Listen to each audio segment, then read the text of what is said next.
শাকের তরকারি বানানোর জন্য আমরা নিয়ে নিয়েছি এখানে প্রথমে তেল গরম করে নিয়েছি, তাতে দিয়ে দিয়েছিলাম 5 ফোড়ন, দিয়ে দিলাম কুচানো পেঁয়াজ,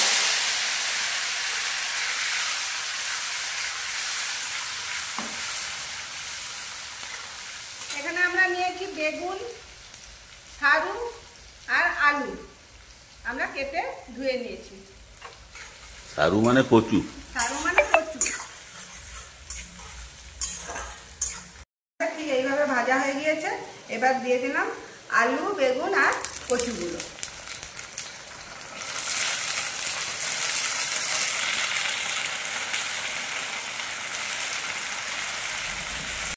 আমার ভাজা ভাজা হয়ে গিয়েছে, এবার দিয়ে দিলাম পরিমাণ মতো নুন, দিয়ে দিলাম হলুদ, দিয়ে দিলাম লঙ্কার গুঁড়ো, দিয়ে দিলাম ধনে জিরে গুঁড়ো।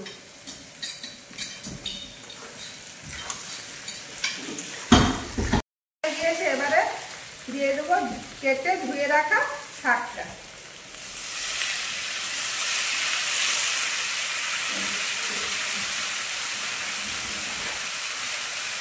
এটা খোসলা শাক না? ঠিক আছে,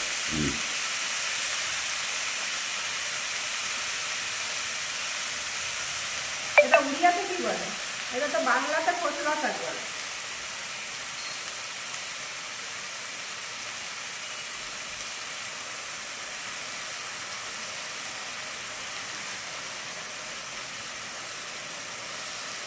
শাকটা দিয়ে মশলার সঙ্গে কষিয়ে নেব।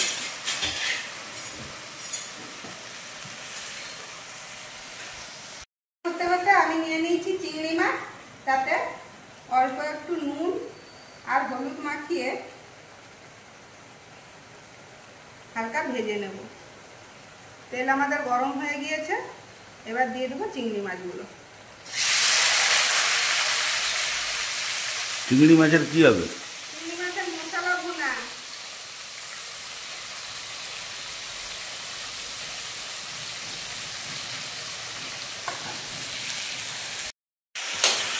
চিংড়ি মাছ আমাদের ভাজা হয়ে গিয়েছে,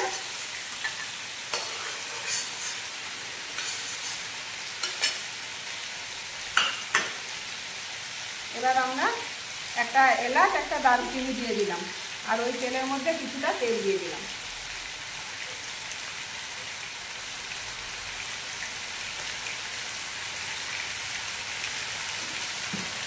এবার দিয়ে দিলাম কুচনো পেঁয়াজ।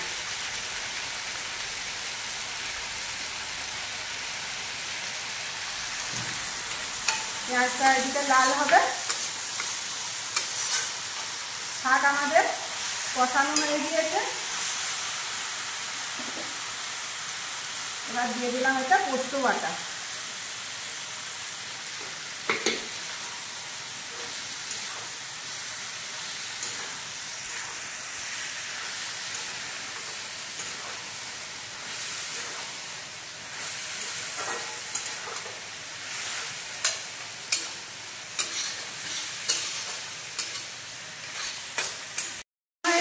এবারে দিয়ে দেবো মিষ্টি ধোয়া জলটা।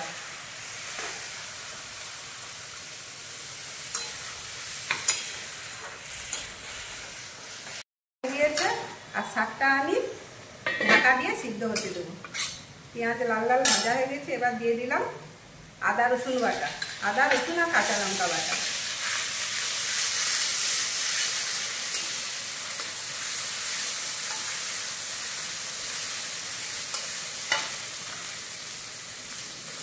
আদা রসুনটা কষানো হয়ে গিয়েছে, এবার দিয়ে দিলাম টমেটো কুচি।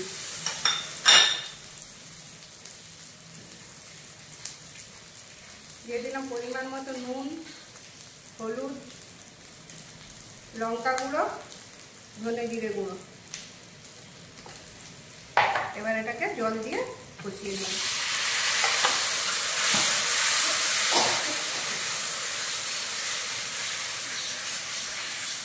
কষানো হয়ে গিয়েছে, তেল ছেড়ে দিয়েছে, এবারে দিয়ে দেবো ভেজে রাখা চিংড়ি মাছটা।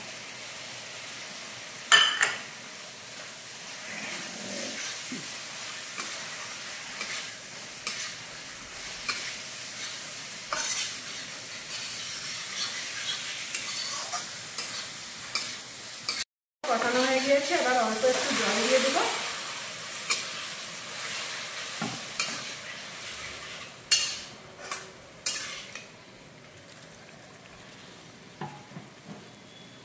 এবার একটু ফুটতে দেবো। চিংড়ি মাছের মশলা ভুনা আমাদের রেডি হয়ে গিয়েছে। এবার দিয়ে দিলাম কিছুটা গরম মশলা। এবার শাকটা আমি খুলে দেখি। শাকটাও আমাদের রেডি হয়ে গিয়েছে। আলু আমাদের সিদ্ধ হয়ে গিয়েছে একদম। সারু একদম গলে গিয়েছে। এবার চিংড়ি মাছের মশলা ভুনা আমাদের রেডি হয়ে গিয়েছে। এবার গ্যাস বন্ধ করে দিলাম।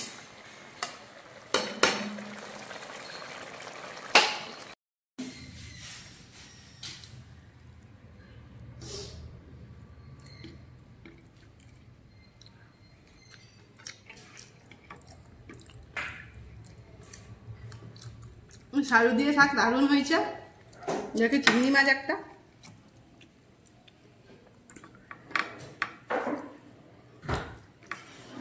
চিংড়ি মাছের মশলা ভুনা বহুত টেস্ট। চিংড়ি মাছের কি এটা? মশলা ভুনা। মশলা ভুনা খুব সুন্দর হয়েছে, শাকটাও খুব ভালো হয়েছে।